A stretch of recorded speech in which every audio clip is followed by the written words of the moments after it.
ఇప్పుడు అమౌంట్ కూడా నీది పర్మనెంట్ జాబ్ కాదు, చేసుకున్నప్పుడు అమౌంట్. చేసుకున్నప్పుడే మరి ఎట్లా గడుస్తుంది మీకు ఇంట్లో? ఎట్లనే అక్క, ఎవరెవరికో కాళ్ళు మొక్కుతా అనే సిచ్యువేషన్ దాకా ఫోన్లో మీద ప్లీజ్ అన్న నీ కాళ్ళు మొక్కుతా, కొంచెం రెంట్ కట్టేది ఉంది, నీకు మళ్ళీ ఇస్తా బిచ్చ పనులు కడుక్కుంటున్నా కరెక్ట్ చెప్పాలంటే. కానీ ఏం చెప్పదు దీనికి. అమ్మ నువ్వు టెన్షన్ తీసుకోకమ్మా నేను చూసుకుంటా అని చెప్తా, కానీ ఏం టెన్షన్ అయితే ఏం పెట్టా. ఫుల్ ప్రాబ్లమ్స్ ఉన్నాయి అక్క. కాకపోతే ఎవరికి చెప్పుకోవాలో ఏందో ఏం అర్థం అవుతుంది. ఎవరికి చెప్పుకున్నా ఏం హెల్ప్ చేయరని కూడా తెలుసు. నువ్వు తీసుకెళ్ళావా మీ ఇంటికి? తీసుకెళ్ళినాక మీ మమ్మీ డాడీ ఎవరు యాక్సెప్ట్ చేయలే? డాడీ అనిపోయింది అక్క. డాడీకి బాగలేదన్నావు. చనిపోయింది అక్క. యాక్సిడెంట్ అయింది. అన్నయ్య అనిపోయిండు, వదిన అనిపోయింది, డాడీ కూడా మ్యారేజ్ చనిపోయిండు. అయినప్పుడే చనిపోయింది అక్క. వీళ్ళందరూ చనిపోయారు. మరి మమ్మీ ఒకతేనా ఇప్పుడు? మమ్మీ ఇంకొక అన్న, చిన్న అన్న, మొత్తం ముగ్గురం అక్క మేము అన్న తమ్ముళ్ళం. ఇప్పుడు మమ్మీ చిన్న ఉన్నారు. అంతే అక్క. మ్యారేజ్ అయినాక 3 months కేమో వీళ్ళ డాడీకి యాక్సిడెంట్ అయింది, యాక్సిడెంట్ అయి చనిపోయిండు. అది కూడా ఒక పాయింట్ నేను నచ్చకపోవడానికి వాళ్ళ ఇంట్లో. కానీ మా డాడీ అంటే అక్క, మా డాడీ గురించి చెప్పాలంటే ఇక ఫుల్ ఇష్టం అక్క. అలాంటిది చచ్చిపోయినాక అసలు నాతో కాలేదు. అలాంటిది మా అన్న కూడా నాకు ఫుల్ ఇష్టం. మా అన్న 1 second చనిపోరాను అంటే చనిపోతా నేను, అంత ఇష్టం నాకు. అలాంటిది వాళ్ళు ఎవ్వరు నాకు వాళ్ళు ఉంటే అక్క నాకు ఎవ్వరు అవసరం లేకుంటుండే, ఒక రాణి లెక్క చూసుకుంటుండేమో. అలాంటిది వాళ్ళిద్దరు లేనిది మస్తు బాధ అనిపిస్తుంది. నీకు ఎందుకు ఇష్టమైన? ఎందుకు ఇష్టం అంటే ఏమంటాం అక్క. ఎందుకు ఇష్టం? ఏం నచ్చుతుంది తన క్యారెక్టర్, తన కేరింగ్ అలా ఏంటిది? ఏం నచ్చి ఇష్టపడ్డావు? తాను బయట ఎట్లున్నా ఎవరితో ఎట్లున్నా నాతో మాత్రం మంచిగా ఉంటాడు అక్క. అంటే మంచిగా చూసుకుంటాడు. నీకు? తిన కళ్ళు ఇష్టం అక్క.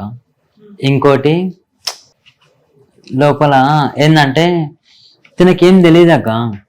ఖాళీ అంటే ఫస్ట్ బురకలో ఉంటుండే కదా వీళ్ళు. Okay okay. అసలు బయటికి పంపించకుంటుండే, అసలు ఎవరితో మాట్లాడకుంటుండే. అట్లా నేను తిన ఫేస్ కూడా నేను చూడలే ఫస్ట్లో. దగ్గర 1 year దాకా ఫేస్ కూడా చూడలే నేను. అప్పటి నుంచే లవ్ చేసిన. మొత్తం కవర్ వేసుకుంటుండే అక్క. అట్లా మొత్తం 1 year తర్వాత నేను ప్రపోజ్ చేస్తే అప్పుడు యాక్సెప్ట్ చేసింది. అట్లా తిన మనసు ఒకటి నాకు నచ్చుతుంది అక్క. నాకేం తెలియదు అక్క అప్పుడు. ఇప్పట్లో అంటే అమ్మాయిలు అట్లా ఉన్నారు, కానీ అప్పుడు నేను బుర్కా వేసుకునేదాన్ని సేమ్ విలేజ్ అమ్మాయిలా. 6 అయితే 5 అయితే ఇంట్లో ఉండాలి, బయటకు వెళ్ళొద్దు. మార్నింగ్ 9కి అట్లా బయటకు వెళ్తే మళ్ళీ 6 5 ఈవినింగ్ అయితే. ఎప్పుడు మ్యారేజ్ అయ్యేంత వరకు ఎప్పుడు మా మమ్మీని వదిలి ఒక్కరోజు కూడా ఉండలేను. కానీ ఇప్పుడు ఉంటున్నావు కదా, ఎలా ఉంటున్నావు మరి? నేనున్నా అక్క. అది నువ్వు చెప్తే సరిపోతుందా? కాదు, అందరూ అంటారు మమ్మీని వదిలేసి ఉండను, ఒకరోజు ఉండను అని చాలా అంటారు. కానీ అమ్మాయిలకి తప్పదు. నేను అనుకునేదాన్ని మా మమ్మీని వదిలి అసలు ఉండొద్దు, ఒకవేళ పెళ్లి చేసుకుంటే ఇంటి అల్లునే తెచ్చుకోవాలి అనుకునేదాన్ని. కానీ ఏ అమ్మాయి నాకు తప్పదు, మనం అనుకున్నట్టు ఏది అవ్వదు అక్క. ఓకే. ఇప్పుడైతే హ్యాపీయేనా? ప్రాబ్లమ్స్ ఉన్నాయక్క, ఫైనాన్షియల్ ఫుల్ ఉన్నాయక్క. ప్రాబ్లమ్స్. మొత్తానికైతే మీరు అనుకున్నలో మీరు గట్టినయ్యారు కదా. ఈ విషయంలో ఈ మాత్రం విషయంలో హ్యాపీగా ఉన్నాం. మీకు గొడవలు అవుతుంటాయా? అస్సలు లేదక్క. మాకు గొడవలు అవ్వవు. గొడవలు అయినా అడిగి 1 hour లో అంతే. ఏ విషయంలో అవుతుంటా? నువ్వు తాగుతావునా? మామూలు నేను ఎప్పుడో ఒకసారి తాగుతాక, అది కూడా నాకు అడుగుతా, తనే బీరిప్పిస్తుంది. తాగే విషయంలో కాదు, తాగే విషయంలో గొడవ అవ్వదు అక్క. తనే బీరిప్పిస్తుంది, ఇంట్లో తెచ్చుకొని తాగంటది, ఇద్దరం కూర్చుంటాం, నేను బీర్ తాగుతాం, తనే ఆమ్లెట్ ఏదో ఒకటి వేసిస్తుంది. బయట అయితే ఎవరితో తాగే విషయంలో కాదు, కానీ ఏదో చిన్న కావాలని నేనే పెట్టుకుంటా ప్రతి. అట్లా పెట్టుకుంటది. ఎక్కువసేపు ఉండదు అక్క, మాట గంట సేపు. దాని తర్వాత మళ్ళీ మమ్మ అని చెప్పేసి మళ్ళీ మాట్లాడుకుంటాం. ఓకే. అయితే ఇట్లానే హెల్ప్ చేస్తానంటే వెళ్ళినాం అక్క. యూట్యూబ్ లో మెసేజ్ చేసినాము, హెల్ప్ చేస్తాము ఫైనాన్షియల్ విషయంలో అంటే సరే అని వెళ్ళినాము. వెళ్ళి ఒక 1 day 2 days ఉన్నాము. చాలా మంది ఇట్లానే హెల్ప్ చేస్తాము అది ఇది అని చెప్పి చాలా అడుగుతున్నారు. ఎట్లా యూట్యూబర్స్ అయినా వాళ్ళు? యూట్యూబర్స్ హెల్ప్ చేస్తాము, అక్కడికి వెళ్ళాలి ఇక్కడికి వెళ్ళాలి. నాకు వెహికల్ ఉంది కదా, వెహికల్ పైన అటు తిప్పడం బాగా వాడుకున్నారు, యూజ్ చేసుకున్నారు. 2-3 days అక్కడ ఇక్కడ పిలిచి. కానీ కొందరు యూట్యూబర్స్ ఎట్లా అంటే బాగా స్మోక్ చేయడం, డ్రింక్ చేయడం. ఎట్లా అంటే ఫ్యామిలీస్ యూట్యూబ్స్ చేసుకుంటే అప్పుడు వాళ్ళ బాధ్యతలు ఏమి తెలుస్తాయి. ఇప్పుడు నేను ప్రెగ్నెంట్ ఉన్నా, నాకు ఫ్యామిలీ ఉంది, ఫ్యామిలీని చూసుకోవాలి.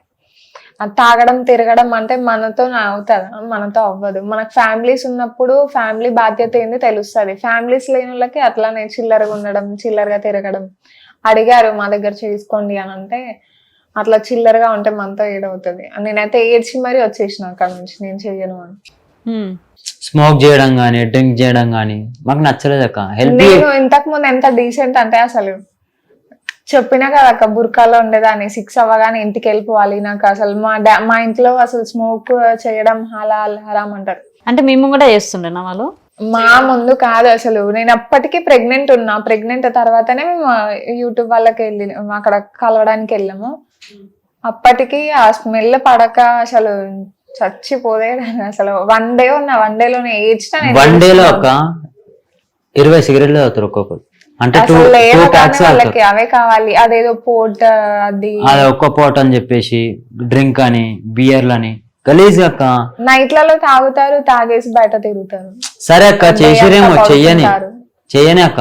కానీ హెల్ప్ చేస్తామని చెప్పి పిలిచి లాస్ట్ కి అన్ని చేయించుకోరు మాతో, అన్ని అవసరాలు చేయించుకోరు. లాస్ట్ కి బ్రో రేపు రండి చేద్దాం ఇంటర్వ్యూ అది అని మాట్లాడారు. సరే చేద్దామని చెప్పిరు, అంత చేసిరు. అంత చెప్పిన తర్వాత అంత తిప్పుకున్న తర్వాత అయినా కొంచెం హెల్ప్ చేస్తే బాగుంటుండేనేమో. అట్లా చాలా మంది దగ్గరికి వెళ్ళినాం అక్క, చాలా మంది దగ్గరికి వెళ్ళినాం. ప్రతి ఒక్కళ్ళు వాడుకొని వదిలేసారు తప్ప ఒక్కళ్ళు కూడా హెల్ప్ చేయలేరు అసలు. ఆ తర్వాత అనిపించింది చూసే ప్రతిదీ నమ్మొద్దు. ఏదో అంటారు లవ్ చేసే వాళ్ళకి మేము హెల్ప్ చేస్తాం, మేము చేస్తాము అని. వాళ్ళ వీడియోస్ చూసి మీరు కూడా వెళ్ళినట్టున్నారు. అక్కడ వెళ్తే రియాలిటీ కనిపించినట్టుంది. రియాలిటీ అనుకున్నాం అక్క, ఆడ మొత్తం పోయినాక అర్థమైంది మాకు. బయట మంచిగా థాట్ ఉంది, లవ్ చేస్తే ఇట్లా మ్యారేజ్ చేసుకుంటే కపుల్స్ ఇట్లా ఫేమస్ అవుతారు, అట్లా అవుతారు, డబ్బులు వస్తాయని. కానీ మనం చేసుకుంటే తప్ప ఏం రాదక్క. మనది మనం చేసుకోవాలి, మనం ఆలోచించుకోవాలి. మేము ఏదో యూట్యూబ్ చేయాలి, పైసలు సంపాదించాలి, అదేం నాకు అవసరం లేదక్క. తినని హ్యాపీగా చూసుకుంటే చాలు అన్నట్టే ఉంది అక్క. కాకపోతే ఇప్పుడు మాకు జాబ్ లేదు, ఏం లేదు కాబట్టి ఏదో యూట్యూబ్ స్టార్ట్ చేద్దాం, అందరు ఇట్లా రీచ్ అవుతారు కదా, ఏమో లక్ ఉంటే మేము కూడా కావచ్చు ఏమో అని చెప్పేసి అదొక చిన్న లవ్ మ్యారేజ్ చేసుకునే వాళ్ళకి కూడా ఒకటి చెప్తా. మామూలుగా చిన్న ఏజ్ లో వెళ్ళిపోతున్నారు కదా అక్క, వెళ్ళిపోయి మ్యారేజెస్ చేసుకుంటున్నారు బయట. కానీ అస్సలు అట్లా అంటే మ్యారేజ్ చేసుకుంటే తను చూసుకుంటే సరే. ఇప్పుడు నా విషయమే చెప్తా. తను ఇప్పుడు మేము ఇద్దరమే ఉంటున్నాం. నాకు మా ఫ్యామిలీ లేదు, వీళ్ళ ఫ్యామిలీ కూడా సపోర్ట్ లేదు. నేను ఒక్కదాన్నే ఉన్నా. ఉంటే తను నాతో ఉంటాడు, డ్యూటీకి వెళ్ళిపోతాడు. లేకపోతే నేను ఒక్కదాన్ని ఉంటే నాతో ఉంటాడు, లేకపోతే డ్యూటీకి వెళ్ళిపోతే నేను ఒక్కదాన్నే అయిపోతాను. అట్లా ఒకవేళ తను అని నాతో ఉన్నాడు, తన మీద నమ్మకం ఉండి తనతో వచ్చేసిన, తన ప్లేస్ లో వేరే అబ్బాయి ఉంది అట్లానే వదిలేసి వెళ్ళిపోతే అమ్మాయి పరిస్థితి. అందుకే గుడ్డిగా ఎవరిని నమ్మకండి. నేను చెప్పేది లవర్స్కి అందరికి ఒకటే అక్క, ఇప్పుడు మెచ్యూర్ కాకముందే లవ్ చేసుకుంటారు, పెళ్లి చేసుకుంటారు. వాళ్ళకందరికి ఒకటే చెప్తున్నా, లవ్ చేయండి. ఆ అబ్బాయి పర్సన్ మంచోడు అనుకో లవ్ చేయొచ్చు.